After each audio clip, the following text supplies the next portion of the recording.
Philippe Million, président de la société Everest Isolation basée à Orange dans le Vaucluse. Oui. La première des choses, c'est adapter nos horaires de travail, c'est-à-dire qu'on commence au bonne heure le matin pour finir au plus tard à midi. Et là, cette année, on a un peu investi différemment. On a effectivement investi dans des bracelets connectés. Ce sont des bracelets qu'on met autour du poignet et qui nous permettent de déterminer la température corporelle.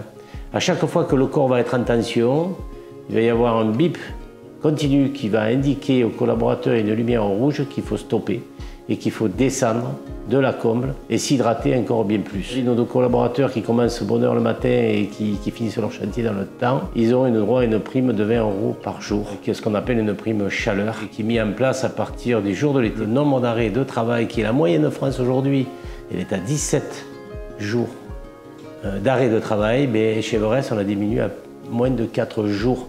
Je m'appelle Adrien Berthier et je suis responsable du projet décarbonation d'Aluminium Dunkerque. Ici, nous sommes sur un site de production d'aluminium primaire. Le changement climatique est un grand sujet et c'est un sujet que nous avons pris à bras-le-corps ici à Aluminium Dunkerque. Aluminium Dunkerque a fait appel à un cabinet de conseil expert sur le domaine du changement climatique pour évaluer tous les risques qui pourraient être exposés à un aléa du climat. Et grâce à ça, nous avons pu cibler les actions prioritaires à mettre en place dans les années à venir pour diminuer notre exposition à ces aléas. Le changement climatique est une réalité, on le voit davantage.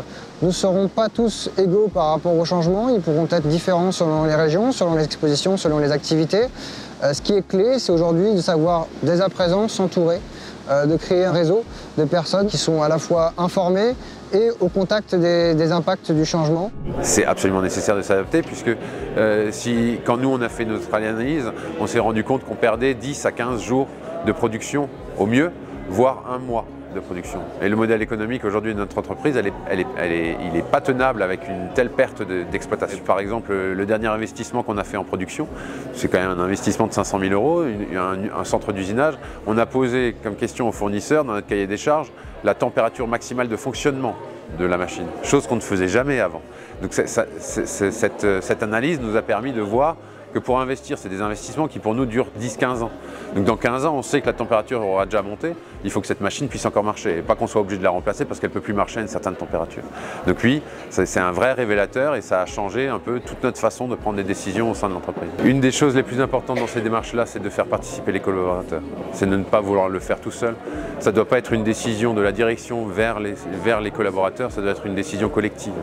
C'est qu'en collaborant avec tout le monde qu'on arrivera à faire avancer les choses.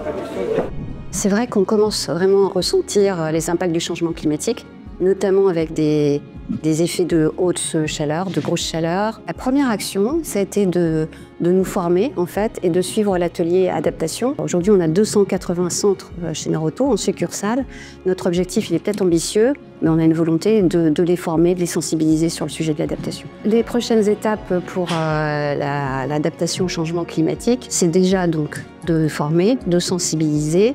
Et ce qui est important pour nous aussi, c'est de faire un diagnostic de vulnérabilité sur l'ensemble de notre chaîne de valeur. Donc ce qu'il faut bien être conscient, c'est que les investissements qui sont faits en matière d'atténuation prennent bien en considération ce qui va se passer au niveau de l'adaptation de notre modèle dans cette France qui va être en surchauffe.